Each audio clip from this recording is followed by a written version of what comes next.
श्री महावीराय नमः।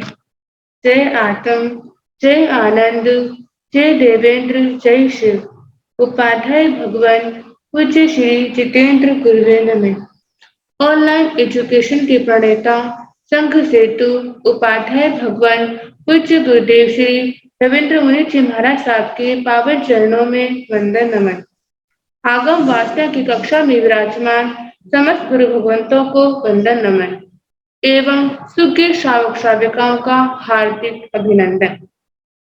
हम सबका परम सौभाग्य है कि हमें घर बैठे ही अत्यंत सहज और सरल रूप में आगम ज्ञाता, आगम पुरुष, हिमाचल केसरी, उपाध्याय भगवान पूज्य गुरुदेव श्री जितेंद्र मुनि जी महाराज साहब के मुखार विंद से आगम वाणी श्रवण करने का लाभ प्राप्त हो रहा है।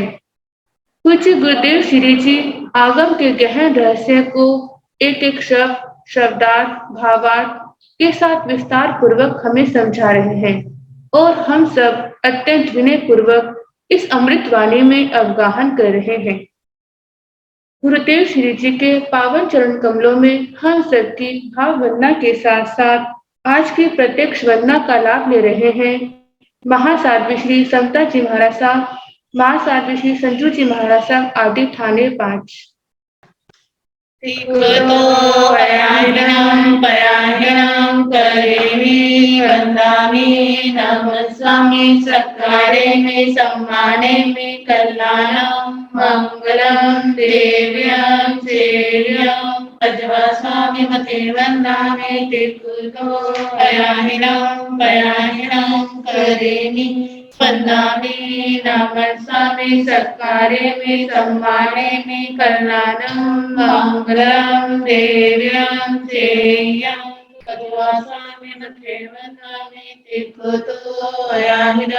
कयाहिनं करेमि वन्दामि नमस्वामि सत्कारे मे सम्माने मे कल्याणं मङ्गलं देव्यं सेयं कद्वासामि मथे वन्दामि। आपको सुख साथा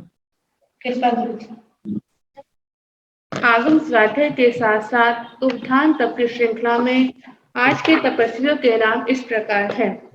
महासाध्वी श्री जगदीशमती जी महाराज साहब की सुशिष्या दिव्य चार्टिका उप प्रवर्तनी महासाध्वी श्री रवेश कुमारी जी महाराज साहब, प्रवचन भास्कर महासाध्वी श्री संतोष कुमारी जी महाराज साहब, तरुण तपस्विनी महासाध्वी श्री शमा जी महाराज साहब, नेपाल गौरव डॉक्टर पूजा ज्योति जी महाराज साहब की सुशिष्या साध्वी पूनम जी महाराज साहब, साध्वी श्री करुणा जी महाराज साहब, उपाध्याय प्रवर अनुयोग प्रवर्तक पूज्य श्री कन्हैयालाल जी महाराज साहब कमल के सुशिष्य तपो केसरी श्री संजय मुनि जी महाराज साहब, इन सभी के आज उपवास तक हैं। अब हम सब उपाध्याय भगवान पूज्य गुरुदेव श्री जी से सविनय निवेदन करते हैं कि कृपया आप पधार कर हमें आगम वाणी से लाभान्वित करें। मथेन वंदामि।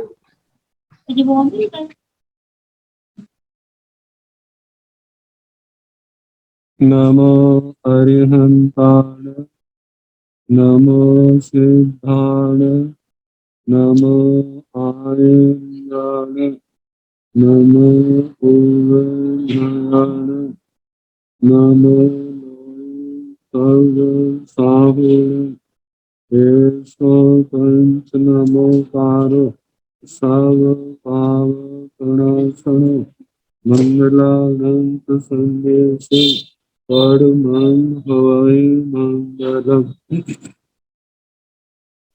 जिन शासन जिन वाणी सदा जयवंत हो, श्रमण संग सदा अविचल मंगल हो। मुक्ति को प्राप्त श्रमण भगवान महावीर स्वामी, उनकी परम पावन कल्याणी भागवती वाणी वाचक प्रमुख श्री सुंदर भूति गौतम आदि गंधर्व भगवान युग प्रधानाचार्य परम पूज्य श्री सुधर्मा स्वामी जी महाराज, उनकी परम पावन पाठ परंपरा वर्तमान आचार्य ज्ञान योगी परम पूज्य श्री शिव मुनि जी महाराज एवं गुरुजन सबके पावन चरणों में मेरा अनंत अनंत बार वंदना नमस्कार। आगम परिषद में विराजमान वृष्ठ मुनिराज, अन्य मुनिवृंद, परम आदरणीय भगवती स्वरूपा महासाधुओं जी, श्री कल्प सूत्र की वाचना प्रारंभ है। भगवान महावीर स्वामी जी का साधना काल जो सुनाया जा रहा है, प्रथम वर्षावास जो एक आश्रम में प्रारंभ हुआ था, लेकिन 15 दिन बाद भगवान ने वहां से विहार किया और अस्थि ग्राम के वहां तूल पानी जक्ष उसके मंदिर उस स्थान पर आए। शेष वर्षावास वहीं पर पूर्ण हुआ। इस तूल पानी जक्ष के मंदिर में जो शूल पानी जक्ष के द्वारा दिए गए उपसर्ग उनका वर्णन सुनाया। उस यक्ष का शांत होना का वर्णन और 15-15 दिन की तपस्या भगवान की प्रथम चतुर्मास में चली। वर्षावास पूर्ण होने पर वहां से विहार चंड कौशिक को प्रतिबोध देना और अनशन के द्वारा बड़े समता भावों के द्वारा अपना भाव पूर्ण करके 8वें देवलोक में चंड कौशिक का जन्म होना। भगवान का वहां उस आश्रम से निकलना, विहार करते करते भगवान उत्तर वाचाला में पधारे। वहां पर नागसेन उनके 15 दिन का उपवास किया, उपवास का पारणा किया। उसके पश्चात भगवान श्वेतांबी नगरी में पधारे। वहां पर राजा परदेशी जो उन दिनों में प्रतिबोध पा चुका था, आचार्य श्री केशी श्रमण जी महाराज के सानिध्य में बड़ी निष्ठा श्रद्धा के साथ श्रावक वृत्ति पालन कर रहा था। भगवान के उसने दर्शन किए और बड़ी श्रद्धा भक्ति के साथ भगवान का स्वागत किया। वहां से भगवान सुरभिपुर नगर में जा रहे थे,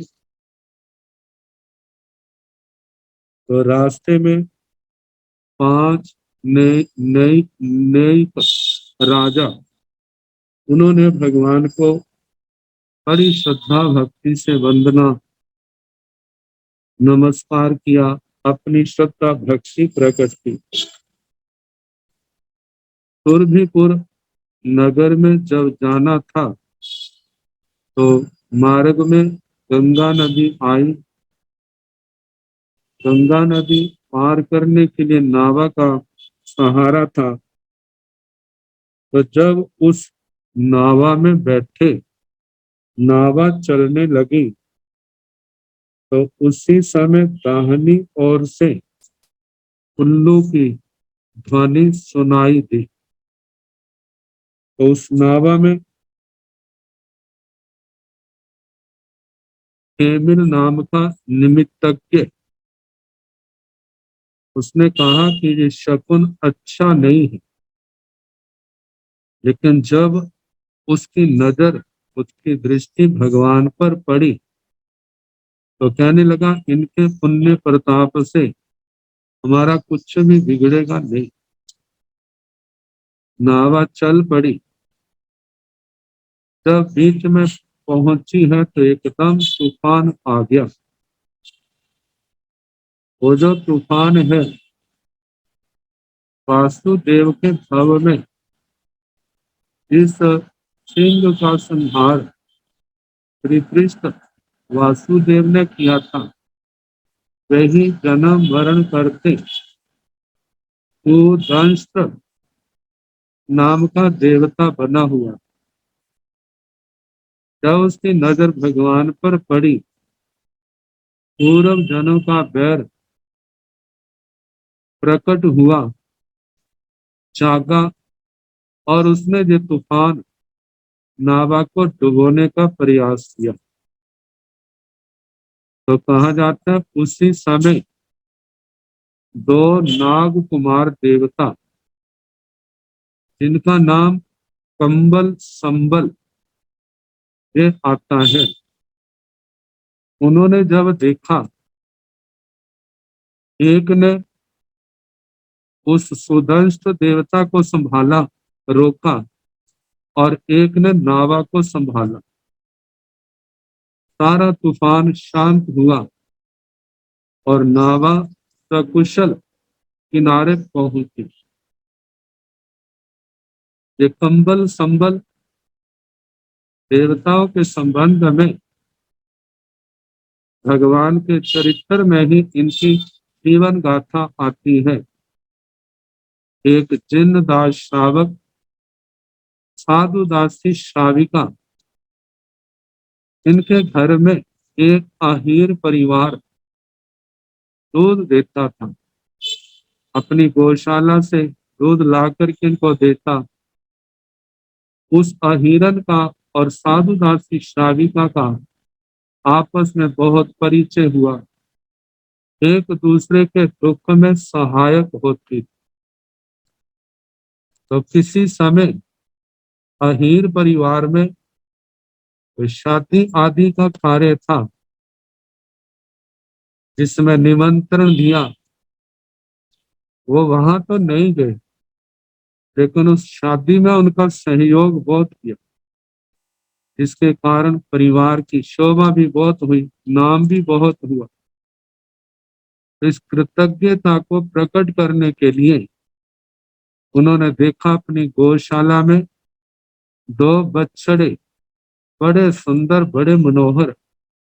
मन में आया कि हम उनको जो भेंट दें। उनको ला करके जिन्नदास श्रावक साधु दासी श्राविका की का मन न होने पर भी वो वहीं पर बांध करके चले गए। वो श्रावक सोचने लगा क्या किया जाए, यदि मैं इनको वापस देता हूं, बड़े होंगे, इनकी प्रताड़ना होगी, चलो मैं इनको अपने ढंग से इनकी पालना करूंगा।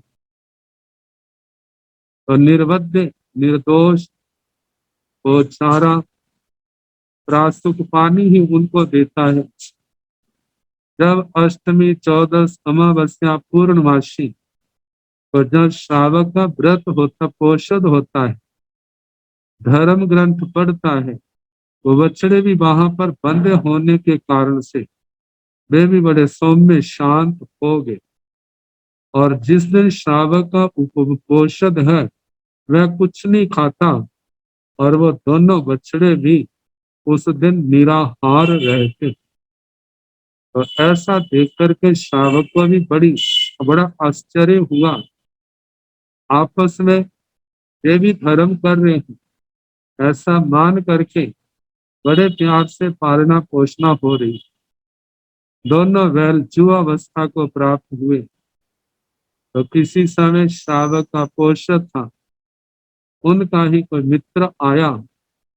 उन बैलों को जुआ देख करके सोचने लगा, हमारे जहाँ मेला होता है, वहां पर बैलों की जरूरत है, अब की बार में इनको ले जाऊं। श्रावक पोषद में था, उसने आज्ञा मांगी, लेकिन श्रावक मौन रहा। मौन स्वीकृति का लक्षण समझ करके उन बैलों को वहां से लिया, अपनी गाड़ी में जोड़ा, सारा दिन भर खूब मेहनत की, उनको भगाया, लेकिन खाने पीने का कोई नाम नहीं। शाम को वैसे आकर के बांध दिया। जब फुर्सत के बाद शावक ने उन दोनों को देखा तो दोनों मरणासन पड़े। सोचने लगे जी क्या हुआ। उनको जो भी प्रतिबोध के रूप में जो भी धर्म का संदेश था अपनी भाषा में सुनाया, और वो ही बैल कर काल धर्म को प्राप्त हो करके कंबल और संबल नाम के देवता बने। तो इन्होंने भगवान के उपसर्ग को दूर किया। देखा जाए तो अपनी शक्ति का सदुपयोग धर्म लाभ उठाया। जब नावा नदी से पार हुई, भगवान नावा से उतरे और विहार कर रहे हैं। थोड़ी दूर जाकर के पूर्ण सन्निवेश, उसके बाहर ध्यान मुद्रा में खड़े हो। तो भगवान के चरण चिन्ह वहां रेते के ऊपर, पैरों के लक्षण रेते के ऊपर छप गए। तो कोई निमित्तज्ञ पुष्य जिसका नाम था, उन लक्षणों को देख करके सोचने लगा, ऐसे लक्षण तो चक्रवर्ती सम्राट के होते। नंगे पांव जा रहा है, इसका मतलब कोई मुसीबत में है। मैं जाता हूं, मेरे से जो सहयोग बनेगा वो करूंगा, उसके बदले मेरे को भी कुछ ना कुछ मिलेगा। उन लक्षणों के अनुसार जब चलते चलते भगवान के पास पहुंचा तो निराश हो गया। कहते मैंने सोचा था चक्रवर्ती सम्राट होगा, ये तो एक भिक्षु है, इसके पास से मेरे को क्या मिलेगा। लगता है जो मैंने विद्या पढ़ी है इसका कोई फायदा नहीं है, ये सारी की सारी झूठी निकली। तो उसी समय कहा जाता है सो धर्मेंद्र महाराज जब वो अपने ज्योतिष शास्त्र की निंदा कर रहा था, तो धर्मेंद्र महाराज ने कहा कि अरे जिनको तुम भिक्षु समझता है, जो सामान्य भिक्षु नहीं है, ये तो चक्रवर्ती सम्राटों के भी गुरु हैं, हमारे भी गुरु हैं। आपका शास्त्र मिथ्या नहीं है। उसने जो बताया है वो लक्षण सारे के सारे इनके अंदर पाए जाते हैं, लेकिन ये सब कुछ छोड़ चुके। तो कहा जाता है देवताओं की क्या कमी होती है, उन्होंने अपनी ओर से उनको जो इनाम है वो दिया, और वो गुण गाता हुआ वहां से चला गया। और भगवान विहार करते करते दूसरा वर्षावास जब पास आया, तो राजगिरी नगर का उपनगर जिसका नाम नालंदा, नालंदा में तंतुबाई शाला, तंतुबाई शाला जहां पर कपड़ा बनाने का काम किया जाता, उस तंतुबाई शाला में एक स्थान पर उन्होंने वर्षावास की जो आज्ञा भी लेनी है, आज्ञा लेकर के वहां रुक गए और भगवान अपनी साधना में अपने ध्यान में तल्लीन हो। और उधर से मंखली पुत्र गोशालक वह भी अपने मत के अनुसार वर्षावास करने के लिए स्थान ढूंढ रहा है, लेकिन कहीं पर उनको स्थान नहीं मिला और वे भी उसी तंतुबाई शाला में आ गए। वहां पर उसने भी वर्षावास के लिए वहां पर निवास किया। तो दूसरे पहले वर्षावास में भगवान ने 15-15 दिन की तपस्या की थी। और दूसरे वर्षावास में भगवान ने मासकमन किया। जब मासकमन के पारने का दिन आया तो उस तंतुमय शाला से निकल करके भिक्षा के लिए भ्रमण कर रहे तो एक विजय नाम का गाथापति उनके घर में प्रवेश किया। जब उस विजय गाथापति ने देखा कि ऐसे संत आ रहे, अपने स्थान से उठा, आगे आया, बड़ी श्रद्धा भक्ति से उसने वंदना नमस्कार किया। जो उनके घर में अशन पान खादिम स्वादिम था, बड़ी श्रद्धा से भगवान के कर पात्र में डाला। भगवान ने पारना किया तो कहा जाता है उस श्रद्धा भक्ति से, जहां पर पात्र भी उत्तम है, देने वाले का भावना भी उत्तम है और द्रव्य भी शुद्ध है, जिनके कारण से 5 दिव्य प्रकट हुए। सोने की मोरे, वसुधारा जिसको कहा जाता है, उनकी वर्षा, 5 वर्णों के अचित फूलों की वर्षा, चेलोत्क्षेप वस्त्रों की वर्षा भी कहा जाता है। और इसका देव है कि देवता खुशी में आ करके जैसे नाचते हुए हाथ में कपड़ा लेकर, रुमाल लेकर हवा में लहराते हैं, ऐसे उन्होंने अपनी खुशी प्रकट की। आकाश में देव धुंधुमियां बजी और अहो दानम के जय घोष देवताओं ने लगाए और ये घटना चारों ओर एकदम फैल गई। और विजय गाथापति ने इस सुपात्र दान से देव आयु का बंद किया, संसार को सीमित किया, देखा जाए तो अनंत लाभ का भागी बना। भगवान पारना करके वापिस जब अपने स्थान पर आने लगे तो तंतुमय शाला में बजे चारों ओर विजय गाथापति की महिमा गाई जा रही।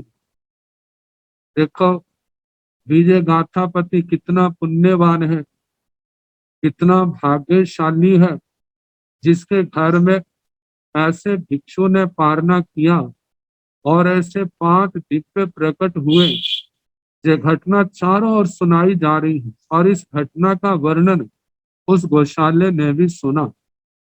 बड़ा आश्चर्य हुआ, क्या ऐसा हो सकता है। देखने की भावना से वह भी विजय गाथापति के घर आया और उसने भी सब बातें देखी, कैसे सोने वहां से भगवान को निकलते देखा। पहचान गया ये तो वही है जिस स्थान पर मैं रुका हूं, वहीं पर जे रुके। पास आकर के भगवान को बड़ी श्रद्धा से उसने वंदना की। वंदना करके कहने लगा, भगवान मैं आपका अंत्यवासी शिष्य हूँ, धर्म अंत्यवासी, और आप मेरे धर्माचार्य हैं। भगवती सूत्र के 15वें शतक में भगवान ने कहा, उसने ये कहा जब गौतम स्वामी जी महाराज ने गौशाले के संबंध में पूछा, उस समय सारी बातें भगवान ने स्वयं सुनाई थी। तो भगवान ने कहा मैंने उसको स्वीकार नहीं किया और अपनी साधना में दूसरा मासकमन स्वीकार कर लिया। दूसरे मासकमन का पारने का दिन आया तो आनंद गाथापति के घर में भगवान पधारे।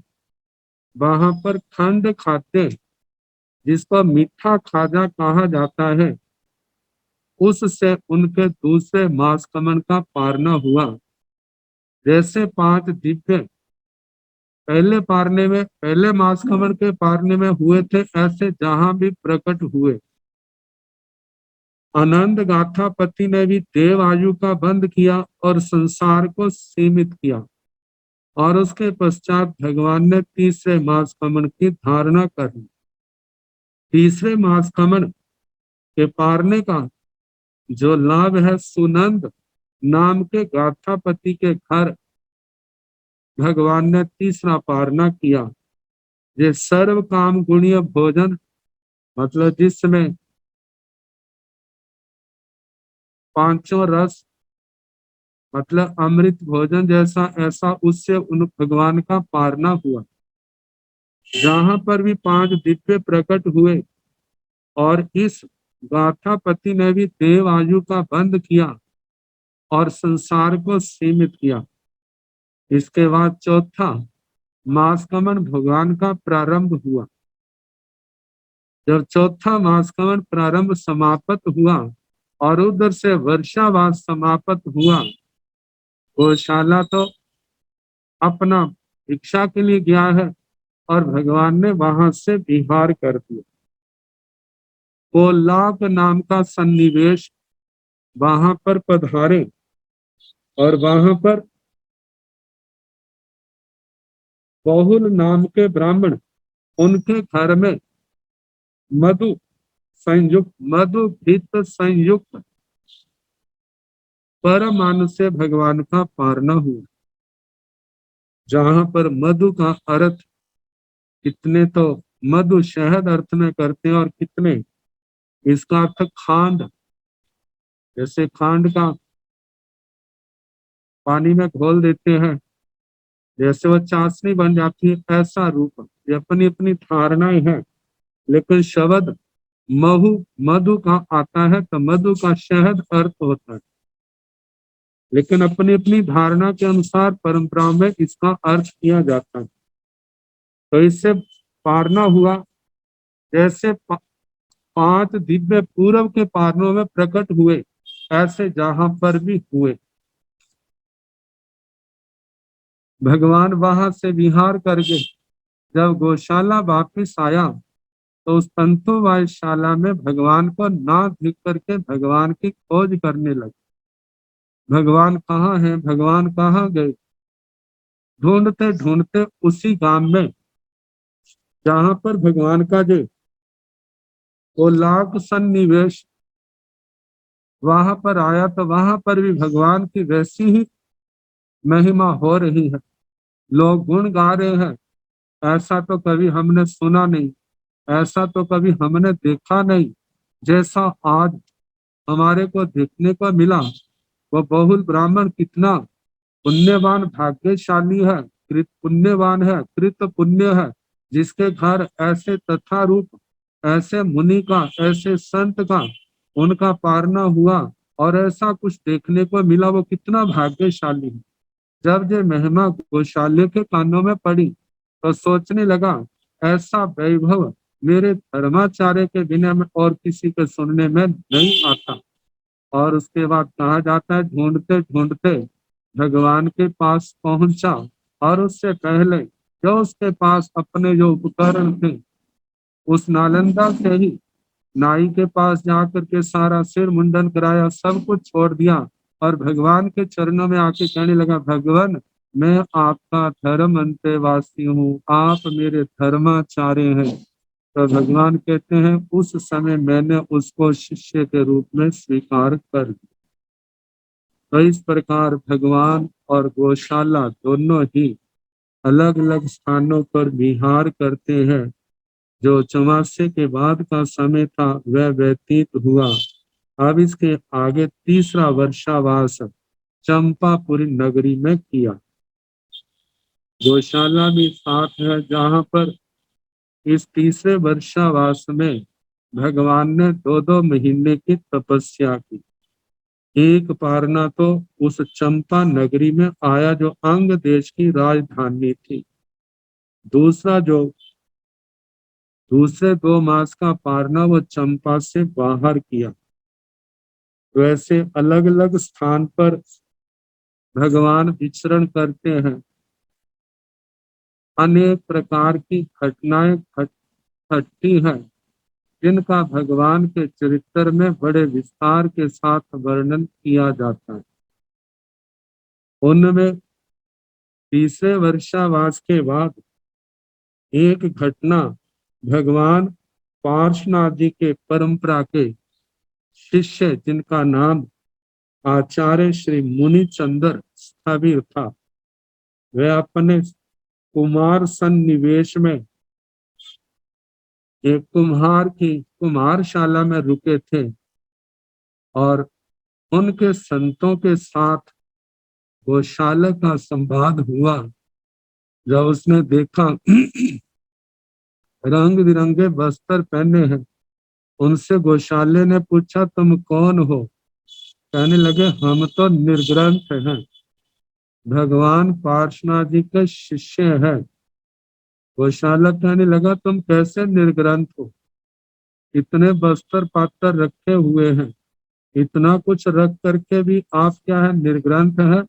ये तो केवल आपने अपने जीवन को चलाने का एक ढंग रास्ता निकाला है।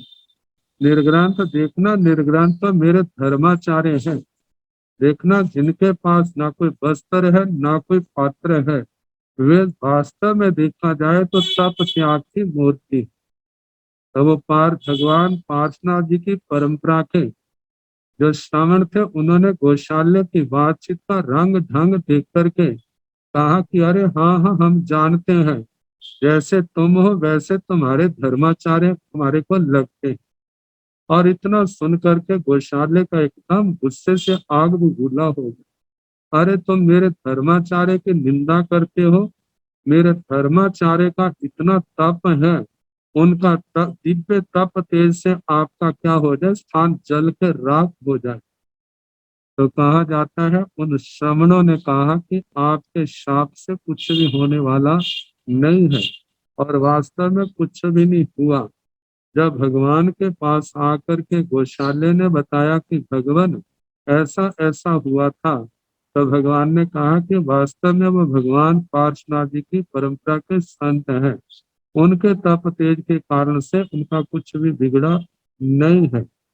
तो कहा जाता है ऐसे विहार करते करते कभी जहाँ पर तस्करों का भय था, तस्करों के संदेह में भगवान को गौशाले को भी पकड़ लिया गया, तो वहां पर उत्पल नैमित्तिक जिसका वर्णन प्रथम वर्षावास में अस्थि ग्राम में आया था, उन्हीं की बहनों ने कभी भगवान पार्श्वनाथ जी की परंपरा में जैन भागवती दीक्षा ली थी, लेकिन वो संयम पालन करने में अपने आप को कमजोर देख करके उन्होंने परिव्राजिका का वेश धारण कर लिया।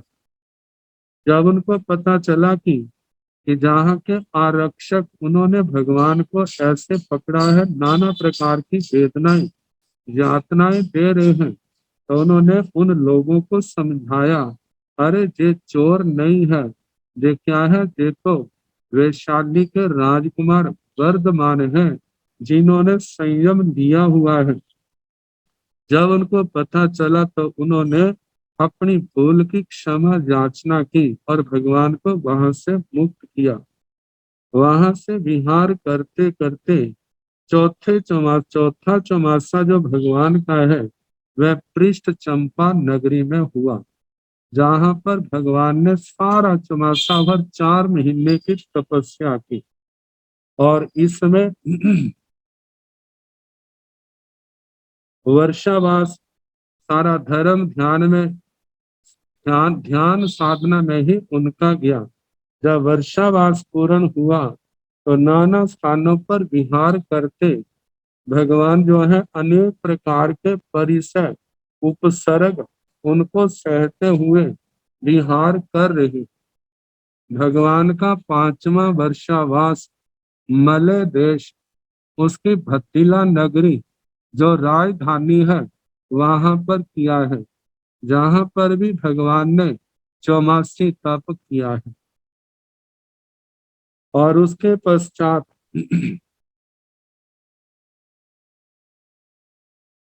जहां पर भी भगवान को जगह जगह अनेक प्रकार के उपसर्ग आते हैं, जहां पर भी एक स्थान पर भगवान को कैद कर लिया, तो जहां पर विजया और प्रगल्भा नाम की परिव्राजिकाएं, ये भी पहले भगवान पार्श्वनाथ जी की परंपरा में दीक्षित थी, लेकिन बाद में परिव्राजिका का भेष धारण कर लिया। इन्होंने अधिकारियों को समझाया और भगवान का परिचय दिया, और अधिकारियों ने अपनी अज्ञानता पर पश्चाताप प्रकट करते हुए भगवान से क्षमा याचना करके भगवान को मुक्त किया। ऐसे भगवान स्थान स्थान पर विहार कर रहे हैं, नाना प्रकार की साधनाएं कर रहे हैं। जो परिसर उपसर्ग आ रहे हैं उन सबको समता से सहन कर रहे हैं। तो कहा जाता है इस पांचवें चौमासे के पश्चात भगवान विहार करते करते एक ग्रामक नाम का सन्निवेश था। उस स्थान से विहार करके शाली शीर्ष नाम का एक रमणीय उद्यान, वहां पर आए। माघ महीना था, बड़ी ठंडी ठंडी हवाएं चल रही थी, और ठंड के कारण से लोग अपने घरों में नाना पर गर्म वस्त्रों के अंदर, मतलब गर्म वस्त्र ओढ़े हैं, फिर भी ठिठुरा रहे थे, अग्नि का सेवन कर रहे थे। लेकिन भगवान एक वृक्ष के नीचे ध्यानस्थ खड़े थे, और जहां पर एक कठपुतना नाम की व्यंत्री देवी आई, और जब उसने भगवान को ध्यान अवस्था में देखा तो उसका पूर्व जन्म का कोई भगवान के साथ बैर था, वो एकदम जागृत हो गया। वो संस्कार जागृत हुए तो वो कहा जाता है जो कठपुतना राक्षसनी जो है, ये त्रिपृष्ठ वासुदेव के भव में उनकी एक रानी थी। उनसे प्रताड़ित होने के कारण से इसने नाना प्रकार के दुख भोगे होंगे। कोई वैर इसका जागृत हुआ, और उस वैर के कारण से उसका बदला लेने के लिए इसने एक परिव्राजिका का रूप धारण किया। भगवान अपने ध्यान में खड़े हैं और परिव्राजिका का रूप धारण बन करके जटाएं हैं उनको बिखेर लिया, और बड़े ठंडे ठंडे पानी को भगवान के शरीर के ऊपर घेरा। इसके कारण से, और कहा तेज हवाएं चल रही हैं, और उनके कारण से शीत परिसर जो है भगवान के ऊपर अत्यंत प्रचंड रूप आया, और भगवान ने उस शीत परिसर को बड़ी समता से सहन किया। तो कहा जाता है इस परिसर को सहने के बाद भगवान को परमावधि ज्ञान की प्राप्ति हुई थी। ये परमावधि ज्ञान जो लोक की सीमा को पार कर चुका है, ये चरम शरीरी को ही होता है। जो चरम शरीरी जीव नहीं है उनको ऐसा अवधि ज्ञान नहीं होता। भगवान की समता देख करके जब उनका पैर बंद टूट गया, भगवान के कर्मों की निर्जरा हो गई, और वह व्यंत्री भी शांत हो गई।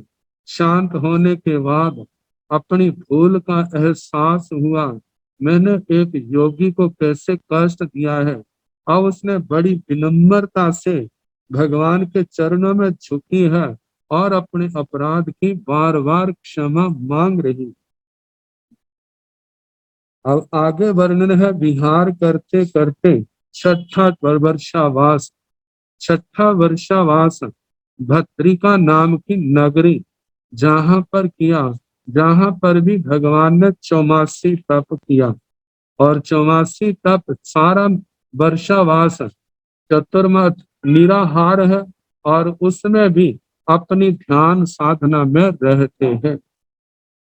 छठे चौमासे का फिर विहार किया। विहार करते करते अनेक स्थानों पर विचरण करते आगे 7वां वर्षावास का जब समय आया तो आलम्बिका नाम की नगरी में पधारे। वहां पर भी भगवान ने 84 तप किया, और वहां से विहार करके नाना स्थानों पर विहार कर रहे हैं। 8वां वर्षावास का जब समय आया तो राजगिरी नगर में पधारे। वहां पर भगवान ने फिर 84 तप 4 महीने की तपस्या की। 8वें चौमासे के पश्चात भगवान कर्मों की विशेष निर्जरा के लिए उनके भावना आई अनारे देश में चले। अनारे देश में भगवान आए नाना प्रकार के परिसय उपसर्ग आते हैं, जिनका वर्णन श्री आचार्य सूत्र के 9वें अध्ययन में 4 उपदेशों के अंदर बड़े विस्तार के साथ किया है। तो अनार्य देश में जहाँ पर कोई स्थायी स्थान न मिलने के कारण कहा जाता है कि वृक्षों के नीचे योग्य आवास न मिलने के कारण वृक्षों के नीचे खंडहरों में तथा घूमते घामते ही वर्षावास पूर्ण किया। 6 मास तक भगवान अनार्य देश में विचरण किया और उसके बाद फिर आर्य देश में पधारे। इसी बीच में एक प्रसंग आता है तिलों का। एक पौधा, तिलों का पौधा लहलहा रहा था, उसके ऊपर 7 फूल थे। पूछा भगवान जी 7 फूल फलियों के रूप में बनेंगे, ये जीव कहाँ जाएंगे? तो भगवान ने कहा कि एक फली में 7 बीजों के रूप में जो फूलों के जीव वहां पर जन्मे। भगवान झूठे हो, इनके वचन झूठे हो जाएं। भगवान आगे चले गए, गौशाला पीछे रह गया। कहते मिच्छा वाई हो भगवान, भगवान मिथ्यावादी हो, ऐसा सोच करके उसने तिल का पौधा उखाड़ करके एक और घेर दिया और आगे फिर भगवान के साथ मिल गए। तो थोड़ी देर बाद बरसात हुई हल्की और तिल का पौधा जो है वहीं पर आरूढ़ हो गया और समय आने पर वे 7 फूलों के जीव अपना भाव पूर्ण करके एक तिल की फली के रूप में 7 बीजों के रूप में जन्मे। जब उसके पश्चात कहा जाता है कि रास्ते में एक तापस वृक्ष से लटक करके उल्टा लटक करके साधना कर रहा था। जटाएं लंबी लंबी थी, सिर में जुएं होने के कारण से गर्मी से घबराई नीचे गिर रही थी और वो तापस ये गर्मी से मर जाएंगी। उनकी दया के कारण उन जुओं को उठा करके अपने हाथों से अपने सिर में डाल रहा था। इस दृश्य को देख करके वो गौशाला कहने लगा, अरे तू कैसा तापस है, तू तापस है, जुओं का शय्यातर है। एक बार कहा, 2 बार कहा, उसने कुछ नहीं कहा। तीसरी बार जब कहा तो उसको गुस्सा आ गया, क्रोध आ गया। वह सीधा हुआ है सूर्य की ओर, अपनी आंखें करके जैसे सूर्य के तेज लेकर के उसने गौशाले के ऊपर तेजोलेशा छोड़ दी। जब तेजोलेशा छोड़ दी तो गौशाले ने देखा जैसे आग मेरी ओर आ रही है। उसी समय भगवान के पास भागा आया, भगवान भगवान मेरी रक्षा करो। और उस समय भगवान ने पीछे मुड़ के देखा तो कहा जाता है भगवान ने अपनी शीतल तेजोलेशा के द्वारा उस उष्ण लेशा को, उस उष्ण तेजोलेशा के प्रभाव को खत्म कर। और उसके पश्चात उस तापस ने कहा, भगवान मैं जान गया, मैं जान गया, ये तो दया का पात्र नहीं है लेकिन आप करुणा के समुद्र। और उसने गौशाले ने पूछा, भगवान ये तापस जुआ का शय्यातर क्या कह रहा? तो भगवान ने कहा, ये कह रहा था भगवान जी शक्ति इसके पास कैसे आई? तो कहा जाता है भगवान ने बताया कि दो बेला बेला बेले बेले पारना करना, सूर्य की आतापना लेना, पारने वाले दिन आयमिल करना और मुट्ठी भर जो है उबले हुए कुल मांस आदि जे ऐसा भोजन लेना 6 महीने की साधना के कारण से ये जीव को ऐसी शक्ति प्राप्त हो जाती। तो कहा जाता है कि जब वो वापिस आ रहे थे और स्थान उसी स्थान से निकले, जब वो जहाँ तिलों का पौधा था, कहने लगे भगवान आपने कहा था ऐसे ऐसे होगा, लेकिन वो तिलों का तो पौधा है नहीं। तो भगवान ने कहा आपने उखाड़ दिया था ना, एक और घेर दिया था, लेकिन फिर वो क्या हो गया, वहां पर बरसात के कारण से आरूढ़ हो गया और वो एक कली के रूप में 7 जीव जो है उसके अंदर आ गए हैं बीज के रूप में। विश्वास नहीं हो, आया और देखा बिल्कुल 7 थे, 7 बीज थे। और उसकी धारणा इस बात को लेकर के नियतिवाद के ऊपर अटक गई। तो कहा जाता है उसके बाद गौशाला जो है भगवान से अलग हो गया। तो एक समय श्रावस्ती नगरी में वहां पर हाला हला नाम की एक मातकुमारण थी, उसके स्थान पर टिके हुए थे। वहां पर उसने ये तेजोलिशा की साधना की और एक समय 6 दिशाचर, जिनके संबंध में कहा जाता है ये भगवान पार्श्वनाथ जी की परंपरा के संत थे, जो बाद में संघ से अलग होकर विचरण कर रहे थे। इन्हीं के पास रह करके गौशाले ने अष्टांग महानमित सीखा, जिनके नाम है शोण, कालिंद, कारणिकार, अछिद्र, अग्नि वेशायन और अर्जुन। इनके पास गौशालक ने निमित्त शास्त्र का अध्ययन किया, जिसके कारण से वह सुख दुख, लाभ हानि, जीवन मरण, इन सब बातों को जानने लग पड़ा और इनके कारण से उसने खूब प्रसिद्धि पाई। आजीवक मत चलाने के कारण से आजीवक मत का प्रवर्तक भी बना और महत्वाकांक्षा ऐसी जागी, क्योंकि अष्टांग नमित इसके फलादेश जो है भगवती सूत्र के 15वें शतक में जब उसका अध्ययन करते हैं तो हमें बहुत पता चलता है कि कैसे वो आने वाले व्यक्तियों के मनोगत भावों को जान लेता था।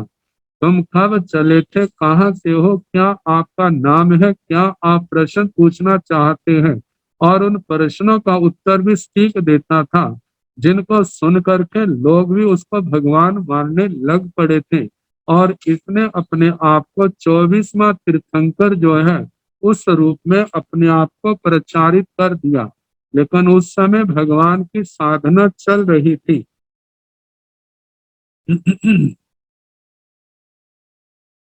तो कहा जाता है एक समय भगवान सिद्धार्थपुर से वैशाली पधारे। वहां पर नगर के बाहर ध्यानस्थ मुद्रा में भगवान को देख करके अबोध बालकों ने उन्हें पिशाच समझ करके नाना प्रकार की यातनाएं देने लगे।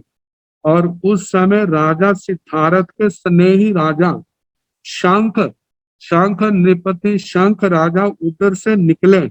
उन्होंने बच्चों को हटाया और समझाया और भगवान को वंदना करके वो आगे निकल गए। वहां से विहार करके भगवान वाणिज्य ग्राम की ओर विहार किया। वहां पर गंडकी नाम की नदी आती है। जब उसको पार किया नौका से, जब पार हो गए तो नाविक ने जब भाड़ा किराया मांगा तो भगवान तो मौन रहे। अब उसको बोध न होने के कारण से कहा जाता है उसने गुस्से में आकर के कहते गरम तवे के समान गरम रेते के ऊपर भगवान को खड़ा कर दिया। लेकिन भगवान वहां पर भी क्या है, समता में अपने ध्यान में है। और उसी समय संयोग वश वो शंख राजा का भगनी पुत्र जिसका नाम चित्र था वह आया और उसने भगवान को देखा, बड़ा दुख हुआ और उस नाविक को समझाया और उसका किराया आदि दे करके भगवान को वहां से मुक्त कराया।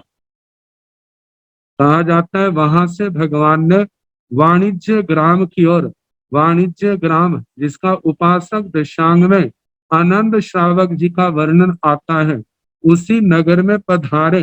वहां पर एक आनंद नाम का श्रवणोपासक था। ये श्रवणोपासक भगवान पार्श्वनाथ जी की परंपरा का था, जो जिसका वर्णन उपासक दशांग में आता है। वो श्रावक इनसे भिन्न है। तो उन साधना के द्वारा उनको अवधि ज्ञान की उपलब्धि हुई और वो भगवान के चरणों में पहुंचा बड़ी विनम्रता से निवेदन किया, हे भगवान, आपको शीघ्र ही केवल ज्ञान होगा। तो वाणिज्य ग्राम से विहार करके भगवान जो है श्रावस्ती नगरी में पधारे। श्रावस्ती नगरी में भगवान ने 10वां वर्षावास किया, जहां पर नाना प्रकार की साधनाएं की, जैसे भद्र प्रतिमा, महाभद्र प्रतिमा, सर्वतोभद्र प्रतिमा, ऐसे साधना भगवान कर रहे हैं। खड़े होकर के कभी सूर्य की ओर आतापना, कभी कैसे। जब ये साधना पूर्ण हुई, पारने के लिए भगवान भिक्षा के लिए गए, तो एक घर में गए एक दासी ने बड़ी भक्ति भाव से भगवान को, जो उसके पास भोजन था, वासी अन्न था, वो भगवान को भिराया और भगवान ने बड़ी समता से उससे पारना किया। और कहा जाता है 10वां वर्षावास भगवान का पूर्ण हो चुका है, विहार चल रहा है। और उधर से एक समय कहते हैं भगवान वहां से दृढ़ भूमि की ओर उन्होंने प्रस्थान किया। एक पेडाल गांव के पास पेडाल उद्यान में अष्टम तप किया, मतलब तेला तप किया। एक अचित पुद्गल के ऊपर दृष्टि टिकाई है और उस समय भगवान ध्यानस्थ हो गए। तो उस समय भगवान जब इस साधना में थे, सौधर्मेंद्र महाराज अपने अवधि ज्ञान के द्वारा वही देवलोकों में बैठे भगवान के दर्शन कर रहे। जब भगवान का उन्होंने, कहते हैं कि जब भगवान के ध्यान में दर्शन किए, उनकी एकाग्रता, कष्टों को सहने की क्षमता और उनके धैर्य की अडिगता, अचलता देखी, एकदम उनके हृदय से श्रद्धा के भाव प्रकट हो गए। कहने लगे, हे भगवान, आपका धैर्य, आपका साहस, आपका ध्यान अनूठा है।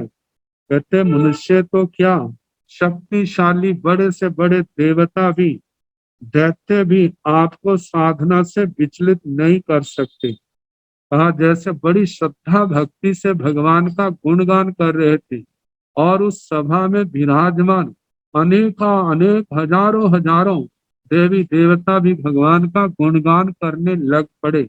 और वहां पर एक, जिसको हम कह सकते हैं बड़ा भारी कर्मी जीव, वो कौन, संगम, जब उसने सुना तो बड़ा व्यथित हुआ, बड़ा दुख हुआ। देखो हमारे इंद्र महाराज कैसे एक साधारण मनुष्य की क्या कर रहे हैं, महिमा गा रहे हैं। कहते इनको गिराना कौन सी बड़ी बात है। सबके सामने उसने प्रतिज्ञा की कि मैं इनको साधना से गिराऊंगा। इंद्र महाराज मौन रहे। कहते यदि हमने रोका तो यही कहेगा, मैं तो उनको गिरा सकता था, लेकिन इंद्र महाराज ने गिराने की आज्ञा नहीं दी। तो मौन रहे और आ करके जहां पर भगवान ध्यान में विराजमान थे, वहां पर आ करके उसने अपना उपसर्गों की जैसे बरसात शुरू कर दी है। तो कहा जाता है जब वो आया तो उसने 20 प्रकार के उपसर्ग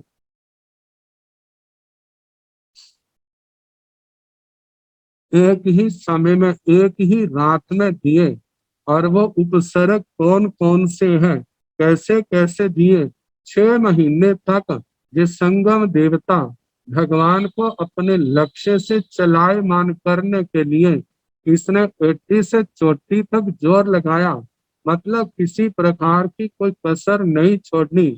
लेकिन भगवान समता के सागर जरा भी चलायमान नहीं हुए। तो इनका वर्णन कल जैसे अवसर होगा उसके अनुसार सुनाने का प्रयास किया जाएगा। नमो अरिहंताण, नमो सिद्धाण, नमो आयर्याण, नमो ओंगझायाण, नमो लोये साहुण, एसो पंच नमोकारो सब पाव प्रणाशनो मंगलानंत संवेशी परमं हवै मंगलम्। तारि मंगलम हरिहंता मंगलम सिद्धा मंगलम साहो मंगलम केवली पुनतो धम्मो मंगलम। चतारी लोकतमारी हंता लोकतमा सिद्धा लोकतमा साहो लोकतमा केवली पुनतो धम्मो लोकतमो चतारी शरणं प्रवज्यामि अरिहन्ते शरणं प्रवज्यामि सिद्धे शरणं प्रवज्यामि साहु शरणं प्रवज्यामि केवले पुनतं धम्मं शरणं प्रवज्यामि चार शरणे सुख करने दुख करने मंगल करने और शरणा नहीं कोई जो भव प्राणी आश्रय अक्षय अमर पद। सबको यथा योग्य वंदना सुख साथ।